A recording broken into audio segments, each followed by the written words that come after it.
बाबर के नाम की मस्जिद गिराकर उस स्थान पर एक भव्य राम मंदिर बनकर खड़ा है।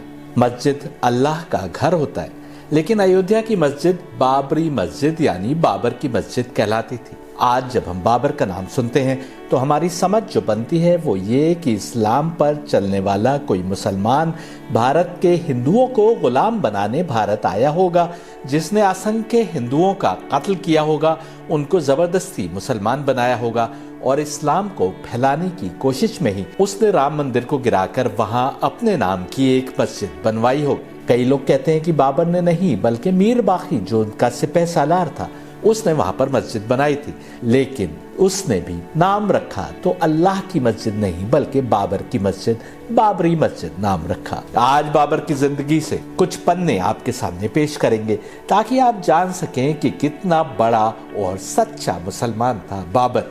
इस वीडियो को अंत तक जरूर देखिएगा, क्योंकि अंत में हम बताएंगे वो असली राज जिसके चलते बाबर ने अयोध्या में एक मस्जिद बनाई। पहले इतिहास से बाबर के बारे में कुछ जानने की कोशिश करते हैं। बाबर मंगोलों की नस्ल से था। उसका पिता फरगाना वैली का बादशाह था, जो मध्य एशिया का इलाका था। आज के उस किर्गिस्तान और ताजिकिस्तान का कुछ इलाका मंगोलों ने जब दुनिया भर में लूट और आतंक का बाजार गर्म किया था, तब वो मुसलमान नहीं थे, लेकिन बाद में अनेक मंगोल मुसलमान हो गए थे। लेकिन किस प्रकार के मुसलमान हुए थे ये जानना आवश्यक है। मुसलमानों के अंतिम पैगंबर को गुजरे करीब 850 वर्ष गुजर चुके थे जब बाबर का जन्म हुआ। इस बीच अनेक मुस्लिम बादशाहों ने आसपास के इलाके जिहाद के नाम पर फतेह किए थे। ठीक वैसे जैसे हम आगे दिखाएंगे कि बाबर ने भी जिहाद का बिगुल फूका, परंतु ये जिहाद का बिगुल बाबर ने फूका कब, ये भी जानना आवश्यक है। वैसे तो बाबर का पिता 5 वक्त की नमाज पढ़ने वाला व्यक्ति था, लेकिन ऐसा ही मुसलमान था कि कभी कभी रक्स जाम की महफिल में भी शरीक हो जाता था, जिसकी इस्लाम में बड़ी शिद्दत से मनाही है। बाबर 12 वर्ष का था जब उसके पिता का अचानक देहांत हो गया। कम उम्र में बाबर हाकिम बन गया। पड़ोस में समरकंद का हाकिम बाबर का चचा अहमद मिर्जा था। अहमद मिर्जा मुसलमान था कि हिंदू? बाबर के बाप के मरने के बाद चचा अहमद मिर्जा को भतीजे का अधिक ख्याल रखना चाहिए था, विशेषकर इसलिए भी कि अहमद मिर्जा की बेटी से बाबर की शादी तय थी। लेकिन उसने बाबर के राज्य के इलाकों पर कब्जा करना शुरू कर दिया। अब वह हिंदू तो थे नहीं। बाबर अपने चचा अहमद मिर्जा से लड़ने को फौज लेकर निकला। बाबर की किस्मत अच्छी थी कि अहमद मिर्जा की फौज का बड़ा हिस्सा एक एक्सीडेंट का शिकार होकर नदी में डूब गया। कुछ समय बाद अहमद मिर्जा की मौत हुई तो उसके भाई भतीजे आपस में ही लड़ने झगड़ने लगे तख्त की खातिर। इसी लड़ाई झगड़े के चलते बाबर के चचा का एक लड़का अपने भाइयों से सिंहासन पर कब्जे का युद्ध हार गया और भागकर बाबर के पास पहुंचा।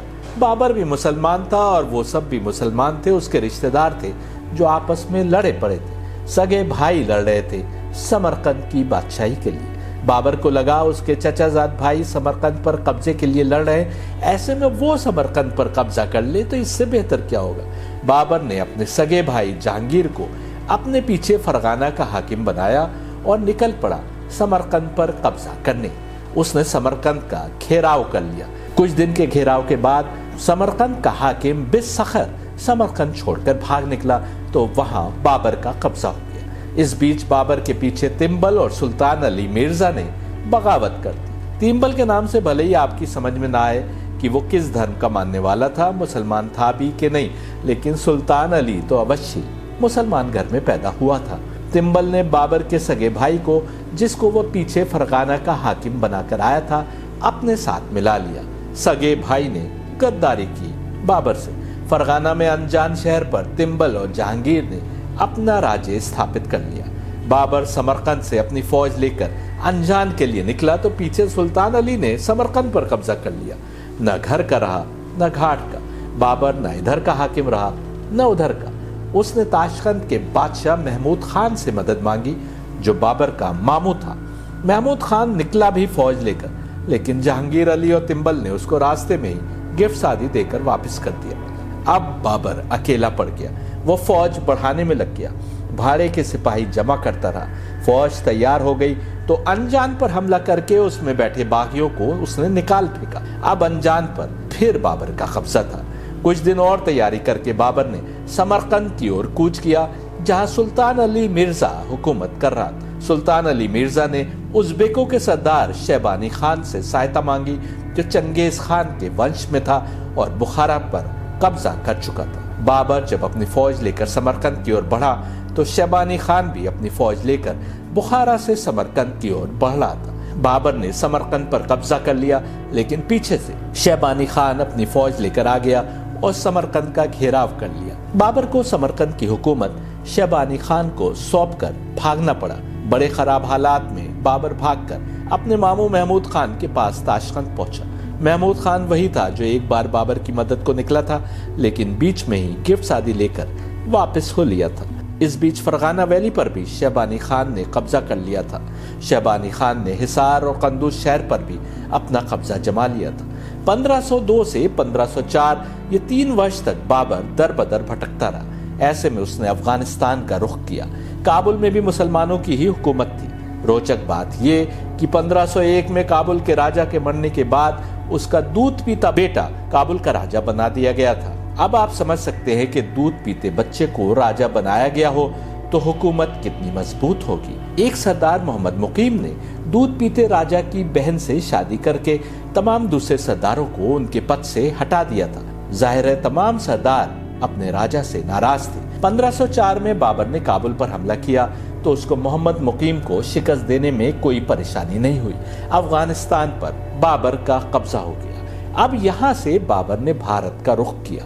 जैसे उस तरफ बहुत सी छोटी छोटी रियासतें आपस में लड़ झगड़ रही थी, भारत भी उस समय बहुत सी रियासतों में बटा था जो आपस में एक दूसरे से युद्ध में व्यस्त थी। बाबर ने स्वयं लिखा है कि जब हमने हिंदुस्तान फतेह किया तो यहाँ 5 मुसलमान और 2 हिंदू बादशाह मौजूद थे। इसके अतिरिक्त बहुत सी छोटी रियासतें थी। बड़ी रियासतों में दिल्ली, गुजरात, मालवा, बंगाल, मेवाड़, पंजाब, सिंध और कश्मीर की रियासतें थी जो आपस में लड़कर कमजोर हो चुकी थी। इब्राहिम लोदी दिल्ली का सुल्तान था। इब्राहिम लोदी भी तो मुसलमान ही कहता था अपने को। उसने अपने अनेक सरदारों को सजाएं देकर उनको नाराज कर दिया था। इसके इलाके में पंजाब का हाकिम दौलत खान लोदी था। बिहार में दरिया खान लोदी ने दिल्ली के खिलाफ बगावत कर रखी थी। गुजरात में सुल्तान मोहम्मद मुजफ्फर शाह द्वितीय शासक था, जिसने मालवा के भी कई इलाकों पर कब्जा कर रखा था। मालवा पर सुल्तान महमूद द्वितीय की हुकूमत थी। मेवाड़ में राणा संग्राम सिंह का शासन था, जिनको राणा सांगा भी कहते हैं। राणा सांगा ने भी मालवा पर हमला करके सुल्तान महमूद द्वितीय को शिकस्त दी थी और मालवा के कई इलाकों पर कब्जा कर लिया था। लेकिन गुजरात के सुल्तान मोहम्मद मुजफ्फर शाह ने एक युद्ध में राणा सांगा को शिकस्त दी थी। उधर बंगाल में हुसैन शाही नस्ल की हुकूमत थी। राणा सांगा 100 से अधिक युद्ध जीत चुका था और पूरे भारत पर राज्य करने के सपने देखता था, ठीक वैसे जैसे अनेक दूसरे राजा भी यही सपने देखते होंगे। बाबर को भारत आने का निमंत्रण देने में राणा सांगा का हाथ था। वो समझता था कि दोनों मुसलमान हुकूमतें आपस में लड़कर कमजोर हो जाएं और इस प्रकार पूरे भारत पर कब्जा करने का उसका सपना पूरा हो जाए। जब बाबर भारत की ओर हमले कर रहा था तो उसके पीछे कभी बदख्शा में और कभी कंदहार में बगावतें हो जाती थी। ये सब बगावत करने वाले कौन थे? मुसलमान ही कहते थे अपने को। बाबर को भारत आमंत्रित करने में पंजाब के हाकिम दौलत खान लोदी का भी हाथ था, जिसको डर था कि इब्राहिम लोदी जो उसका रिश्तेदार था वो उसको दिल्ली बुलाकर कत्ल न कर दे।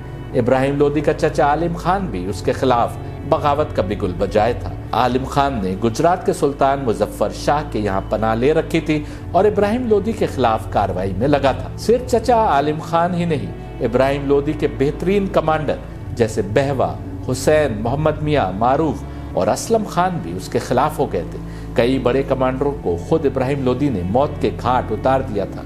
कुछ को तो बारूद से उड़ा दिया था, कई को दीवार में चुनवा दिया था और कई को आग में जला दिया था। बचे हुए कमांडर और वजीर भी दिल ही दिल में चाह रहे थे कि कोई मदद आए, इससे पहले कि इब्राहिम लोदी उनको भी मौत की नींद सुला दे। इब्राहिम लोदी का चचा जो गुजरात के सुल्तान मुजफ्फर शाह के पास पनाह लिए हुए था, वो भी बाबर के पास पहुंचा और उससे मदद मांगी। राणा सांगा की तरह ये सब समझ रहे थे कि पहले के मंगोलों के हमलों की मानिंद बाबर भी फतेह के बाद लूट मार करके वापस अपने देश पलट जाएगा और जाते जाते हुकूमत उनके हवाले कर जाएगा जिन्होंने उसकी मदद की थी। लेकिन बाबर के प्लान कुछ दूसरे थे। इब्राहिम लोदी की फौज का कमांडर बिहार खान बाबर की फौज से लाहौर के पास आमने सामने आया। उसको हार का मुंह देखना पड़ा। बाबर ने दीपालपुर पर हमला करके उसको भी अपने कब्जे में लिया। यहीं पंजाब का हाकिम दौलत खान अपने दोनों बेटे गाजी खान और दिलावर खान के साथ बाबर के सामने हाजिर हुआ। वो समझ रहा था कि बाबर पंजाब की हुकूमत उनके सुपुर्द कर देगा, लेकिन बाबर ने ऐसा नहीं किया। दौलत खान अपने बेटे गाजी खान के साथ वहां से निकलकर रूपोश हो गया, लेकिन दूसरे बेटे ने जालंधर और सुल्तानपुर की हुकूमत कबूल कर ली। आलिम खान बाबर के सामने हाजिर हुआ और कहा कि यदि वो दिल्ली का तख्त ताज हासिल करने में उसकी मदद करे तो वो लाहौर तक का इलाका बाबर के सुपुर्द कर देगा और लाहौर से पूर्व का इलाका आलिम खान का रहेगा। बाबर ने ये पेशकश मान ली। दिल्ली की ओर कूच करते इससे पहले बाबर पीछे जो हुकूमत छोड़कर आया था उसमें बगावत हो गई। बल्ख में उज़्बेकों ने शहर को घेर लिया। बाबर को आधी फौज लेकर वापस पलटना पड़ा, जबकि आधी बची फौज भारत में रुकी रही। जब दौलत खान को पता चला कि बाबर अपनी आधी फौज लेकर वापस चला गया है, तो वो अपने बेटे गाजी खान के साथ रूपोशी से बाहर निकल आया और आलिम खान को पेशकश की कि वो दोनों मिलकर दिल्ली पर हमला करें और दिल्ली पर आलिम खान हुकूमत करे और लाहौर का इलाका दौलत खान के पास रहे। इस प्रकार हुकूमत आपस में बांट ली जाए और बाबर को भारत से खदेड़ दिया जाए। दिल्ली के करीब इब्राहिम लोदी अपनी फौज लेकर इन दोनों से लड़ने सामने आया। दोनों फौजों में जबरदस्त युद्ध हुआ, जिसमें दौलत खान और आलिम खान को शिकस्त हुई। बाबर बल्ख की बगावत को चलकर अपने बेटे कामरान मिर्जा को काबुल और कंदाहार की हुकूमत हवाले करके एक बार फिर भारत आया। बाबर ने दौलत खान और उसके बेटे जिस किले में थे उसको घेर लिया। दौलत खान किले से निकलकर भागा, लेकिन रास्ते में ही दम तोड़ दिया। आलिम खान फिर से बाबर के पास आया और माफी मांगी। बाबर ने उस समय उसको माफ कर दिया। इब्राहिम लोदी ने अपने एक लश्कर को हामिद खान की कमांडरी में लड़ने को भेजा। इस लश्कर का टकराव बाबर के बेटे हुमायूं मिर्जा से हुआ। हुमायूं ने इब्राहिम लोदी के इस लश्कर के बड़े हिस्से को काट कर रख दिया। बचे हुए लश्करी अपनी जान बचाकर भाग खड़े हुए। इधर भी मुसलमान अधिक रहे होंगे, उधर भी अधिक ही रहे होंगे। 1526 की बात है, जब बाबर अपनी फौज लेकर पानीपत पहुंचा तो उसके साथ 25,000 की फौज थी। इब्राहिम लोदी करीब 1 लाख की फौज लेकर बाबर से लड़ने पहुंचा। भीषण युद्ध हुआ, जिसमें इब्राहिम लोदी की फौज के करीब 15,000 सिपाही मारे गए। हर तरफ लाशें ही लाशें पड़ी थी।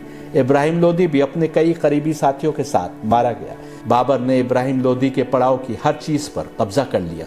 दिल्ली और आगरा के बेशकीमती खजानों पर भी कब्जा कर लिया गया। ग्वालियर के राजा विक्रमाजीत ने इस युद्ध में इब्राहिम लोदी का साथ दिया था। उसके बीवी बच्चे भी आगरा के किले में थे। जब हुमायूं ने आगरा के किले पर कब्जा किया तो उनको भी गिरफ्तार कर लिया गया। उन्होंने कीमती हीरे और जवाहरात हुमायूं को भेंट किए, जिसमें कोहिनूर हीरा भी हुमायूं के हाथ लगा। बाबर ने दिल्ली पर कब्जा करके अपने को शहंशाह घोषित कर दिया। तैमूर के समान बाबर ने हिंदुस्तान का खजाना लूटकर यहाँ से वापस जाने के स्थान पर यहीं रुकने का फैसला कर लिया था। ये अफगानों पर मुगलों की जीत थी, ना कि मुसलमानों की हिंदुओं पर जीत। दिल्ली के कब्जे तक का बाबर की जिंदगी का लेखा जोखा हमने आपको सुना दिया। कोई एक युद्ध हुआ हो बाबर का हिंदुओं से तो बताइए। फरगाना की वादी से लेकर इब्राहिम लोदी से हुए युद्ध तक, बीच में अफगानिस्तान पर कब्जे में सिर्फ मुसलमान ही मुसलमानों को मारते रहे। सब अपने को मुसलमान तो कह रहे थे, लेकिन इस्लाम उनके करीब भी नहीं पहुंचा था। इसीलिए मैं कहता हूं कि भारत पहुंचने से पहले ही मुसलमान असली इस्लाम से भटक चुके थे। इस हद तक कि बस कुछ रस्में रह गई थी इस्लाम के नाम पर। यह ठीक वैसे ही भटकाव था जैसे अपने को वेदों पर चलने वाला कहने वाले बस सनातन धर्म के नाम पर कुछ रस्मों को निभाने में लगे थे और सारी बुराइयां पाले थे। जब अवतार के रूप में कृष्ण को आकर उनको फिर से सत्य सनातन मार्ग दिखाना पड़ा। कृष्ण ने मार्ग दिखाया तो जरूर, लेकिन फिर मानने वाले भटक गए। बुद्ध के समय तक आप फिर से देख सकते हैं कि ब्राह्मणों में किस हद तक बुराइयां आ चुकी थी। बुद्ध ने फिर से अच्छे कर्मों पर बल दिया, लेकिन उनके मानने वालों ने भी कुछ पीढ़ियों बाद बुद्ध की शिक्षा को एक अलग धर्म के रूप में पेश करना प्रारंभ कर दिया। एक ही सोर्स के 2 अवतार थे, कृष्ण और बुद्ध। बुद्ध के मानने वालों ने अपने को दूसरों से अलग कर लिया, अपना धर्म अलग बना लिया। राजाओं के हाथ में धर्म पहुंचा तो जबरदस्ती बुद्धिज्म का प्रचार प्रारंभ हुआ। ऐसा समय आया कि ब्राह्मणों को अपने धर्म पर चलना मुश्किल हो गया। उड़ीसा से लेकर अफगानिस्तान में स्थित बामियान तक बुद्ध के नाम पर मंदिर बनकर खड़े हो गए। भटके हुए तो ये भी थे और भटके हुए वो भी थे। ब्राह्मणों को अपने ग्रंथ तक छिपाने पड़ गए, पर समय के साथ बुद्धिज्म में भी बीमारी और अधिक तीव्र होती जा रही थी। बौद्धों के खिलाफ एक बैकलैश जन्म ले रहा था। वो बैकलैश आया भी तो इतना तीव्र कि उड़ीसा से लेकर अफगानिस्तान तक कहीं बुद्ध का नाम लेने वाले नहीं बचे। इसके बाद यदि बुद्धिज्म कहीं दिखाई देती है तो उत्तर में पहाड़ों के पार तिब्बत में, पूर्व में पहाड़ों के पार बर्मा में और दक्षिण में समुद्र के पार श्रीलंका में, पश्चिम में तो अफगानिस्तान तक कहीं भी बुद्धिज्म के कोई अवशेष नहीं बचे। शहर दर शहर बुद्ध के नाम पर जो मंदिर बने थे वो भी सब जमीन पर गिरा दिए गए। सांची और बामियान जैसे कुछ अवशेष आज तक खड़े रह गए। भारत में बुद्धिज्म के खात्मे के बाद यहाँ ना तो बुद्ध धर्म बचा और ना सनातन धर्म बचा रह गया था। पूरा देश छोटी छोटी रियासतों में बटा था जो आपस में लड़ रही थी। वेदों में देवताओं की जो समझ बताई गई थी उसको समझाने वाले भी अब नहीं बचे थे, बल्कि वेद समझ से ही परे हो गए थे। बस अपनी वासनाओं की पूर्ति करते राजा थे और सीधे साधे लोग जो किसी भी धर्म की समझ से दूर थे। अब ये समय था जब पश्चिम से मुसलमानों का पहला हमला हुआ। 16 साल की उम्र का कमांडर मोहम्मद बिन कासिम इस हमले की अगुवाई कर रहा था। कुरान कहता है कि हम जालिमों का अंत जालिमों से करते हैं। यदि भारत के अनेक राजा जनता पर जुल्म और जबर कर रहे थे तो मोहम्मद बिन कासिम भी उस जत्थे का कमांडर था जो पैगंबर मोहम्मद की शिक्षा से ही भटक चुके थे। मोहम्मद बिन कासिम कौन था ये भी बता देते हैं। मुसलमानों की खिलाफत बनी उमैया के पास थी, यानी उमैयद डायनेस्टी के पास। बनी उमैया के हाकिम यजीद ने पैगंबर मोहम्मद के खानदान को करबला के युद्ध में शहीद किया था। 6 महीने के बच्चे तक को कत्ल कर दिया गया था। हम अहलुल बैत की बात करते आए हैं जिनकी पाकीज़गी की गारंटी कुरान ने ली है। अहलुल बैत में कौन कौन शामिल हैं इस पर आज मुसलमानों में मतभेद है, लेकिन हर मुसलमान अहलुल बैत में हुसैन को जरूर शामिल करता है। पैगंबर मोहम्मद की कई हदीसों में हुसैन के नूरानी रोल की बात की गई थी। यहाँ तक कि पंजतन यानी 5 शरीर जो स्वर्ग के हाकिम है उसमें भी हुसैन का नाम बताया गया था। उनको स्वर्ग के जवानों का सरदार स्वयं पैगंबर मोहम्मद ने बताया था। हम बताते आए हैं कि छंदोग्या उपनिषद में भी स्वर्ग के 5 द्वारपालों की बात हुई है जिनकी मर्जी के खिलाफ कोई स्वर्ग में दाखिल नहीं हो सकता। हुसैन और उनके साथियों के कातिल थे बनी उमैया यानी उमैयद। इसी बनी उमैया के दौर में बसरा और कूफा का गवर्नर था हज्जाज बिन यूसुफ, जिसका भांजा और दामाद था मोहम्मद बिन कासिम। हज्जाज बिन यूसुफ के लिए कहा जाता है कि उसने अहलुल बैत की औलाद और उनके 70,000 दोस्तों के गले काटे थे। ऐसा जालिम था हज्जाज बिन यूसुफ जो पैगंबर मोहम्मद की औलाद को ज़बह भी करता था और अपने को मुसलमान भी कहता था। हज्जाज बिन यूसुफ और ऐसे अनेक जालिम बादशाहों के खौफ में जो अपने को मुसलमानों का खलीफा कहते थे, पैगंबर मोहम्मद के अनेक वंशज जान बचाकर भारत आ चुके थे। ये यहाँ सूफियों की शक्ल में केवल इबादत में जिंदगी गुजार रहे थे। भारत ने इन सबको पनाह दी थी और इनके अनेक अनुयायी बन गए थे भारत में। लेकिन अब मोहम्मद बिन कासिम की अगुवाई में अपने को मुसलमान कहने वाले लड़ाकाओं ने भारत का रुख किया था। किसी भी अवतार की शिक्षा धर्म के नाम पर एक बेहतर इंसान बनाने की होती है, वो जो अपने रब के आगे नतमस्तक हो और उसके क्रिएशन की सेवा करे। बनी उमैया के दौर में हुकूमत उन लड़ाकाओं के हाथ में आ गई थी जो जुल्म और डर के बूते पर हुकूमत करते थे। अनेक सीधे साधे मुसलमान लड़ाई झगड़े से दूर थे और खामोशी से अपने रब की इबादत में लगे रहते थे, ठीक वैसे जैसे भारत में जब हिंदू राजा आपस में लड़ रहे थे, अनेक सीधे साधे हिंदू खामोश जिंदगी गुजारने में लगे रहते थे। वो समय वो था जब जिसके साथ अधिक लड़ाका थे वो सत्ता हथिया लेता था। जो कत्ल करने में, मारकाट करने में नहीं हिचकता था वो हाकिम बन जाता था। ये वैसे ही था जैसे 5000 आईसिस के लड़ाका सीरिया और इराक पर कब्जा करते जा रहे थे, क्योंकि बेचारा आम इंसान लड़ाई झगड़े से दूर, युद्ध से अपने को दूर रखता है। ये हमलावर कट्टर थे, अनेक धर्म के मार्ग पर लड़ रहे थे और इनके सामने अधिकतर शांति प्रिय लोग हुकूमतें बदलते देखते थे और कुछ नहीं कर सकते थे। ऐसे ही अरब में हुआ। हज्जाज बिन यूसुफ ने भी 70,000 मुसलमानों के गले काटे, अन्य लोगों को डराकर खामोश करने के लिए। और भारत में भी ऐसे ही होता आया था, जब पहले हिंदू और फिर मुसलमान हाकिमों ने अपना डर बिठाकर राज किया, जबकि शांति प्रिय हिंदू और शांति प्रिय मुसलमान बस देखते रहे कि कैसे एक को हराकर दूसरा और दूसरे को हराकर तीसरा हाकिम बनता रहा। धर्म सत्य के लिए खड़ा होना और जुल्म और नाइंसाफी के खिलाफ आवाज उठाना सिखाता है। ये शांति प्रिय हिंदू और मुसलमान इतना धार्मिक भी नहीं थे कि उसके उसूलों की खातिर अपना कुछ खोने की सोचते। मोहम्मद बिन कासिम ने सिंध पर कब्जा किया। करीब 200 वर्षों तक मुसलमानों और हिंदू राजाओं के बीच सिंध में लड़ाइयाँ चलती रही। कभी किसी शहर पर ये कब्जा कर लेते, कभी वो, लेकिन आहिस्ता आहिस्ता मुसलमान पूरे भारत पर कब्जा करते जा रहे थे। ये वो धर्म लेकर आए थे जो नया था, जबकि यहाँ के हिंदुओं के पास धर्म के नाम पर सनातन धर्म के बस अवशेष बचे रह गए थे। बुद्धिज्म के खात्मे के बाद मुसलमान शासक अपने धर्म को बेहतर विकल्प के रूप में पेश कर रहे थे, लेकिन वो ये भी नहीं चाहते थे कि हिंदू मुसलमान हो जाए। जिजिया जो बंद हो जाता, उन 1000 वर्षों में जब भारत पर मुसलमानों का कब्जा रहा, यदि उत्तर भारत में हिंदुओं की बड़ी संख्या मुसलमान नहीं हुई तो उसका एक कारण जिजिया भी था।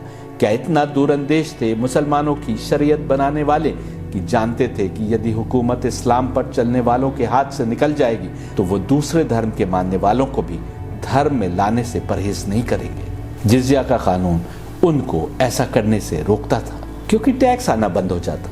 मैंने दिखाया है कि वेदों में उस समय की भविष्यवाणियां की गई थी, जब 7 दिव्य आत्माएं जिनको सृष्टि के क्रिएशन के समय क्रिएट किया गया था, इस यूनिवर्स के डॉन के समय वो एक छिपे हुए स्थान पर, या कहीं लिखा है कि मिडिल कंट्री में, एक के बाद एक नवजात बच्चों के रूप में जन्म लेंगी और तमाम ओर नूर फैल जाएगा, रोशनी फैल जाएगी। छंदोग्या उपनिषद ने भी बताया है कि स्वर्ग के द्वारपाल 5 है और उधर पंचतन यानी 5 हस्तियों को पहचानवाया जा रहा था जो स्वर्ग की हाकिम थी। लेकिन अरब में तो मुसलमान ही पंचतन को कत्ल करने पर उतर रहे थे, उनको कैद में रख रहे थे, उनके चाहने वालों और उनकी औलादों के गले काट रहे थे। पंचतनों के खानदान तो स्वयं मुसलमानों की पहुंच से भागकर भारत में पनाह ले रहे थे। हज्जाज बिन यूसुफ जैसे पंचतन के खानदान के गले काटने पर गर्व करते थे।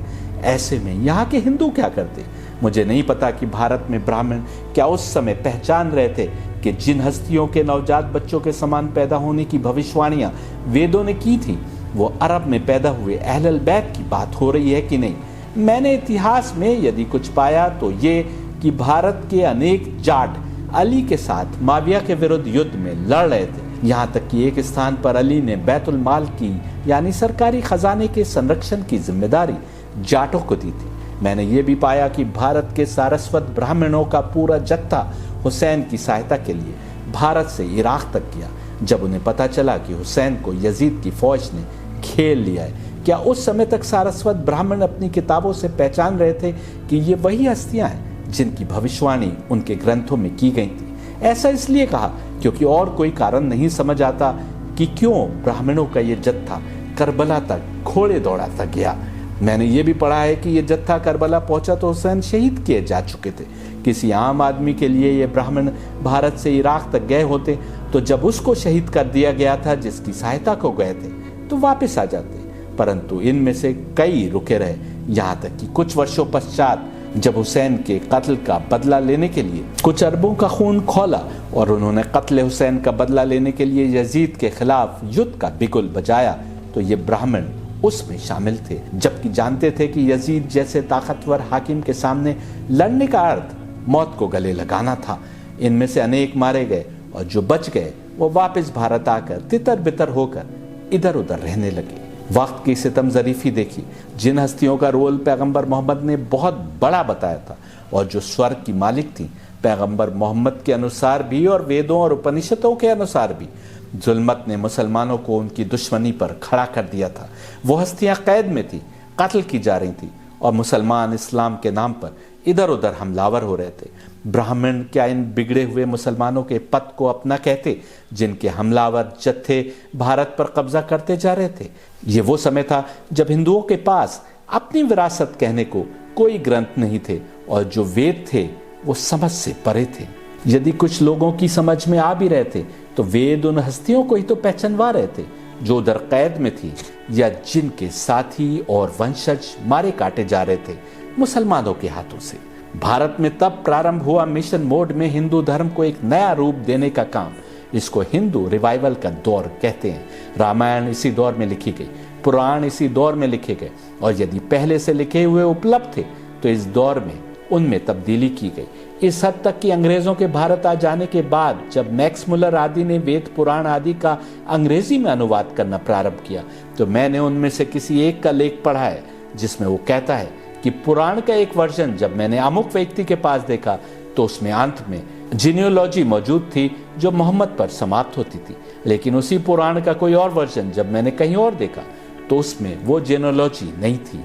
लेकिन पुराण 10वीं और 12वीं शताब्दी में लिखे गए या एडिट किए गए, इसका एक सबूत ये है कि पुराणों में उन मंदिरों का भी उल्लेख मिलता है जिनके बारे में हम जानते हैं कि 10वीं और 11वीं शताब्दी में बनाए गए। 18 के 18 पुराण कहते हैं कि कुल 18 पुराण है। ये तभी हो सकता है जब 18 के 18 एक साथ लिखे गए हों या फिर 18 के 18 में बाद में एडिटिंग हुई हो। एक स्थान पर यह तक लिखा है कि महाभारत लिखने के बाद व्यास पुराण लिखने बैठे ताकि किताबों के जखीरे में बढ़ोतरी की जा सके। कोई क्या इसलिए किताब लिखता है कि अधिक किताबें होना चाहिए, पर यही लिखा है। वेदों के फिर से अनुवाद हुए और जो हिंदू धर्म बनकर सामने आया उसमें राम और कृष्ण प्रमुख थे, जबकि बुद्ध के आने से पहले जो सनातन धर्म भारत में राइज था उसमें राम और कृष्ण का कोई महत्वपूर्ण स्थान नहीं था। ये अवतार अवश्य थे उस समय भी, लेकिन अवतारों की शिक्षा देवताओं और परमात्मा के मार्ग पर लाने की रही थी। सनातन धर्म में मूर्ति पूजा नहीं थी, जबकि नए हिंदू धर्म में राम के नाम के मंदिर में भी पूजा हो रही थी और शिव और कृष्ण के नाम के मंदिर में भी। मैंने पिछले वीडियो में बताया है कि कृष्ण ने देवताओं की पूजा से आगे बढ़कर परमात्मा की उपासना करने को कहा था। सनातन धर्म के अवशेष पर बने इस धर्म में कृष्ण को ही भगवान के रूप में पूजा जाने लगा। यदि बाबर के समय में राम मंदिर तोड़ा गया तो हमें समझना होगा कि राम के नाम का मंदिर अधिक से अधिक 10वीं और 11वीं शताब्दी में ही बना होगा, जब हिंदू रिवाइवल हुआ। हम इस बात से डिनाई नहीं कर रहे कि कुछ कट्टरपंथी मुसलमानों ने मंदिर नहीं तोड़े होंगे। जब जरा सी ताकत मिलने पर कुछ आतंकी बामियान की मूर्तियां तोड़ सकते हैं तो ये भी तो लुटेरे ही थे जिनके कर्मों के कारण आज के मुसलमानों को भुगतना पड़ रहा है। उस समय के अनेक सीधे साधे शांति प्रिय मुसलमान जो उस समय भी इनकी करतूत को सही नहीं मानते होंगे, कर भी क्या सकते थे उनके सामने जिनके हाथों में नंगी तलवारें थी और जो हर उस आवाज को जो उनके खिलाफ उठे कत्ल कर देने या कैद कर देने में यकीन रखते थे। मुमकिन है बाबर ने राम मंदिर ना भी तोड़ा हो। ऐसा इसलिए हम कह रहे हैं क्योंकि बाबर ने अपने वंशजों को जो वसीयतें दी हैं उसमें उसने हिंदू धर्म के प्रतीकों की रक्षा करने की बात कही है। परंतु जैसा हमने दिखाया अब तक इसमें तो शक नहीं कि बाबर का कोई धर्म नहीं था। शासकों का आमतौर पर धर्म नहीं होता और बाबर का धर्म भी बस ताकत था। वो हिंदू को काट कर मिले तो हिंदू को काटेगा, मुसलमान को काट कर मिले तो उसको काटेगा। बाबर की जितनी लड़ाइयां अब तक हमने लिखी दिल्ली पर कब्जे तक, उसमें एक भी लड़ाई किसी हिंदू से नहीं हुई। जाहिर है इस समय तक बाबर ने यदि 99 मुसलमानों को कत्ल किया होगा तब किसी एक हिंदू का कत्ल हुआ होगा। बाबर ने दिल्ली पर कब्जा कर लिया और यहाँ बसने की ठानी, तब उनको परेशानी हुई जो अब तक बाबर को भारत आने का निमंत्रण दे रहे थे, ये समझते हुए कि वो लूट मार करके वापस चला जाएगा तो वो राज करेंगे। राणा सांगा ने बाबर को इब्राहिम लोदी के खिलाफ युद्ध में सहायता करने का न्योता दिया था। वो भी शासक था और उसका भी कोई धर्म नहीं था, तभी तो बाबर को न्योता दिया था। भारत के 7 राजा और 104 सरदार राणा सांगा के इताअत गुजार थे। जब बाबर ने दिल्ली पर कब्जा करके यहीं बसने का इरादा जाहिर किया तो राणा सांगा ने बाबर के खिलाफ युद्ध का ऐलान कर दिया। ये पहला गैर मुस्लिम राजा था जिसका बाबर से सामना होना था। अब बाबर को जिहाद का ख्याल आया। अब तक मुसलमानों को कत्ल करता आया था, ये पहला युद्ध था जिसको उसने जिहाद का नाम दिया। अब आप समझे जिहाद जैसी बेहतरीन शिक्षा को कैसे दुरुपयोग किया शासकों ने। तुम तो मुसलमानों को मारते आए थे, उसको जिहाद कहते तो लड़ने वाले मुसलमान ही सवाल उठा देते, मौलवी फतवा दे देते। जब भी तुम अपने लिए लड़ रहे थे और अब भी तुम अपने ही लिए लड़ रहे हो, पर जब राणा सांगा सामने है तो उसको जिहाद का नाम दे रहे हो, जबकि राणा सांगा की तरफ से भी कई मुसलमान लड़ रहे थे बाबर से। और सुनिए, इब्राहिम लोदी की मां ने जो बाबर की कैद में थी, उसने अपने खासम खास अहमद को लगाया कि बावर्चियों के जरिए बाबर को जहर देते।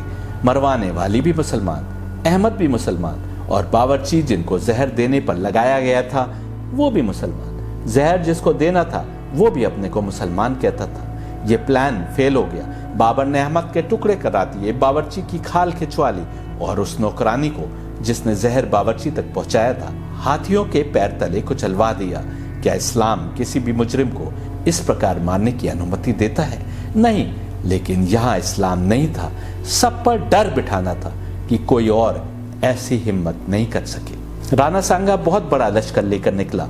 लिखा है कि इस मौके पर बाबर ने शराब पर पाबंदी लगा दी और खुद भी शराब तर्क कर दी। यदि इस समय पाबंदी लगाने की बात लिखी है तो साफ है कि इस समय तक शराब का पीना जायज था और बाबर भी पीता था। क्या अचानक इस्लाम की याद आ गई बाबर को? जी नहीं, जब अपने को मुसलमान दिखाने की याद आई ताकि इस्लाम के जिहाद के कानून का सही से इस्तेमाल किया जा सके, तब शराब पर पाबंदी लगाई। यदि शराब भी पीता रहता और जिहाद की बात भी करता तो कोई मुसलमान क्यों जिहाद के नाम पर इसके बहकावे में आता? शराब बाबर ने भले ही उस समय पीना तर्क कर दियो, लेकिन महलों में शराब का आना जाना बंद नहीं हुआ। ऐसा हम इसलिए कह रहे हैं क्योंकि बाद के मुगल बादशाह बाबर का बेटा हुमायूं भी शराब पिया करते थे, जिसकी इस्लाम सख्ती से मनाही करता है। जैसा हम कहते आए, ये इस्लाम पर नहीं थे, अपने को मुसलमान कहने वाले लोग थे जिन्होंने इस्लाम के नाम का भी इस्तेमाल किया, जब चाहे और जहां चाहे किया। बाबर की फौज ने राणा सांगा को शिकस्त दे दी। अब बाबर गाजी कहा गया क्योंकि इस युद्ध को धर्म युद्ध के रूप में पेश किया गया था। पहले के युद्धों की बात जनता भूल गई जिसमें मुसलमान ही एक दूसरे को मार काट रहे थे। इब्राहिम लोदी के साथी अफगान भी राणा सांगा के साथ लड़ रहे थे उधर से। यहाँ भी साबित है कि ये धर्मों के बीच लड़ाई नहीं थी, शासक आपस में लड़ रहे थे। राणा सांगा के साथ लड़ने वालों में मेवात का राजा हसन खान भी था, वो भी मारा गया। जिसको जिधर रहने पर लाभ दिख रहा था वो उधर था। इसमें धर्म कहा था, जरा बताइए। इस युद्ध के बाद मदनी राय लश्कर लेकर आगे आया।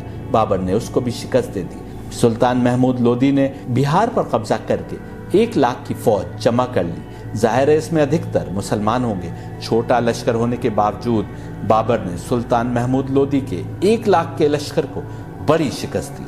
6 मई 1529 को बाबर ने सुल्तान महमूद लोदी के हक में लड़ने वाले तमाम अफगान सरदारों को शिकस्त दी। फिर बंगाल के हाकिम नुसरत खान से अमन का मुआहदा किया। इस प्रकार अधिकतर मुसलमानों और उनके मुकाबले में कुछ हिंदुओं का कत्ल करके बाबर ने भारत पर अपना कब्जा मुकम्मल कर लिया। जब हुक्मरानों से होती लड़ाई देखो तो याद रखो, अधिकतर लड़ाइयां भले ही धर्म के नाम पर हो, उनमें धर्म ना के बराबर होता है। असली धर्म वही है जो हमें बेहतर इंसान बनाए, दूसरे धर्मों की इज्जत करने वाला और रब के आगे नतमस्तक होने वाला और उसके बंदों की सेवा करने वाला बनाए, अमन और भाईचारे का प्रहरी बनाए, इंसाफ की मशाल रोशन करने वाला बनाए और जुल्म के खिलाफ आवाज बुलंद करने वाला बनाए। असली सनातन धर्म भी यही सिखाता है और असली इस्लाम भी यही सिखाता है। इसके अलावा कुछ नहीं सिखाता।